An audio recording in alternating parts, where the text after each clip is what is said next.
Right, we're back with the Preston View, and we are going to be discussing different issues with different contracts going on at Preston. We've got Ben Whiteman and Alan Brown to discuss, and we'll do that with Joey. We're also looking ahead to the difficult game against Ipswich and reviewing that Millwall draw as well. Joey, where shall we start? Let's start with Millwall, shall we? Give us your views on the game. You said it was going to be 1-1, and you called it absolutely spot on last week. Yeah, absolutely. Yeah, I mean, it was predictable. I think the game went exactly how I expected it to. I think they scored a bit earlier than I thought, but it was a classic game of very little chances, very little quality. I think we did show a bit towards the end of the first half, and you're thinking, oh, we're doing some flicks and turns and all sorts of things I've not seen all the season. And then you're thinking, oh, second half, come out and we can play like that and we'll batter Bill. Oh, yeah, but it just second half, it was just a bit of a damp squib, really. It was a bit of a non-event. Very little chances. I think, to be fair, it seemed like both teams were happy with a draw. I think Millwall probably just slightly edging towards that drop bottom three at the minute, and they're probably thinking a point here and there is fine. And I think Ryan Lowe again because of his predicament where was in such bad form that I think he's thinking again at least we're not losing away. Though it's always a difficult place to go to Millwall, regardless of where they are in the league. So I think he's probably thinking get a point here and then take it to the home game next week. With Darren Moore being sacked today, right, that only leaves Ryan Lowe and JDT at Blackburn now right at the top of the list for being the next ones. With one win in five, where are those rumours and where are the fans' illies and unrest with the manager? Is it quieting down? Is it going away? Do they just accept that he's not going to get sacked, whatever the result? Yeah, I think that's the thing. I think by the sounds of what I've seen on pretty much everywhere on social media or wherever, it seems like there's still a big appetite for him to get sacked from the fans. But I think a lot also are just starting to acceptance stage of I don't think he's going to go. Maybe because of the cost it'll to sack him, and I think the board's probably thinking, well, if we bring someone in now, they're unlikely to get us into a playoff position, and we're also in a position if he stays, we're unlikely to go down. So we're sort of in a bit of limbo at the minute, but which is frustrating as a fan in January to be thinking, well, we've sort of given up the boards at least given up on any sort of chance of doing anything this season. I think that's even more evident by the fact we haven't signed anyone this January window. Because we obviously lost Ramsey, who went back to Liverpool, who's now gone on to loan to Bolton. And we did, you'd think, well, got a bit of room here now to bring someone in if we wanted to, at least on loan, but it hasn't happened. So I think it's just showing that we're sort of thinking this season's a bit of a write-off now, and we're already probably planning for next season. And whether that's with Lowe or not, I'm not sure. But I think they're thinking, well, there's no point of sacking him when we've got literally nothing to go for. So I think if he goes, it's probably at the end of the season. But yeah, at the minute, I don't think he's won over the fans at all. And I think at the moment, all he's just doing is just trying to scrape a few points here and there, get to, the magic 50 points, and then it's probably just plan for next season, which is a bit negative, but I suppose as a Preston fan, you get used to it. Yeah, and I suppose if you'd have said finish 12th and build, you'd have taken it at the start of the season. It's just difficult, isn't it? Because when the last time you played Ipswich back in October, this was a top of the table clash, or certainly the two teams in the top 5 of the division, wasn't it? All right, let's talk about the contracts then. So Ben Whiteman has signed. Yeah, happy with that. Yeah, I think he's a solid player. He fans do complain a bit that he likes to go backwards a bit too much, but I think he keeps it neat and tidy. Um, he's probably one of the only players who can do that, sort of spreading it across the play.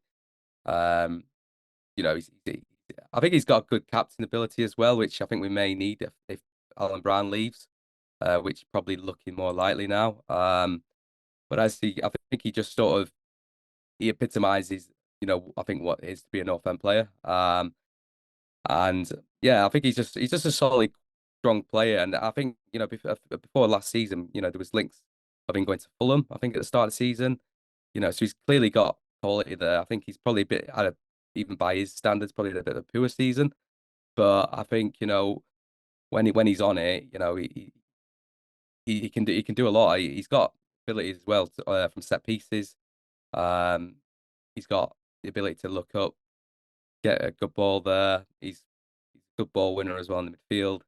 So I think he's the sort of player who I think we need to have. That sort of solid championship player who we can build a team around. But yeah, I was surprised he signed, to be honest with you, because I think he sounded like he was a bit maybe unhappy with the setup and stuff. But it's probably quite encouraging that he has signed.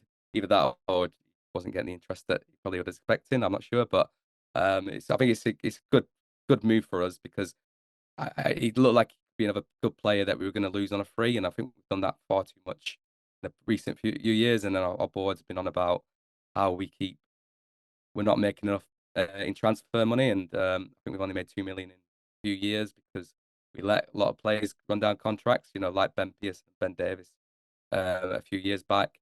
So I think it's a good sign that we're actually managed to keep hold of Whiteman, but potentially not Brown. And of course, one of the goals he scored was at Portman Road, the 4-2 thriller last time. Let's bring in our Ipswich fan Ian and get the view on this game then. Deepdale. Right, welcome Ian to the Preston View. We'll talk FA Cup with you on your own show. But just give us your view on Preston, because when you two played each other, it was second and third last time out. What was your view of Preston back then? We played in pre-season. I wasn't that impressed with them. Start of the season, totally different team that came out. They were out of the blocks at a phenomenal pace. And when we hosted them at Portman Road, it was some hell of a game. I mean, it really was a good game for spectators. And I was impressed with Preston. I like the way they tried to play football on the ground. Lowe, I thought was a really decent gaffer. For me, their drop in form up to Christmas, real shock to see them start to drop away. I think other big clubs in the division have been thinking we'll be doing the same. They've been expecting Ipswich and Preston both to peel away. We've been fortunate with some results, with maybe a little bit more resilience, maybe a bit more depth in the squad. I don't know, but yeah, it's been a good year so far. Preston, I'm sure they're going to see an upturn in their form as well recently. Hopefully not this Saturday, but I think it's there. There is beginnings of something. Yeah, Joey, the game at Portman Road, it was kind of over before it started, really, because Ipswich raced into a 3-0 lead. You got one back before half time, and then finished 4-2. What did you make of Ipswich, and what do you still make of them as a team?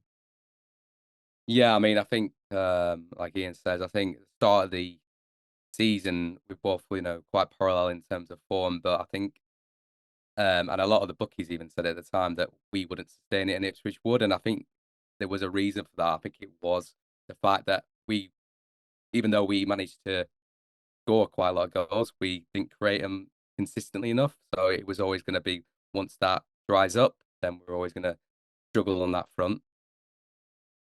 Whereas Ipswich, you saw in that game against us, they were just completely off the blocks, in your faces, doing some really good football as well, but actually looked like a top half side championship team, whereas we probably looked like a team who, would cause threats at certain points, good attacking team, but not quite as consistent as Ipswich have been. And I think they're off a bit of form at the minute, but I don't think it's the same sort of form that when we went into what we're going into. I think we've been off form because we've been quite a poor team, whereas they probably just run out of steam a bit, I suppose. But you can see that they've still got the quality up there. And I still think that it's going to be a very tough game on Saturday because, as I say, I think they are actually a top 6 team, whereas we were very much just inflated in that position at the start of the season. Yeah, I think it's going to be a very tough game on Saturday.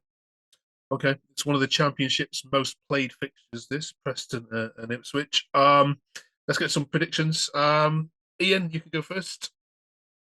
I think we're going to be looking to get a bit of face recovery time at Preston following what happened on Saturday against Maidstone.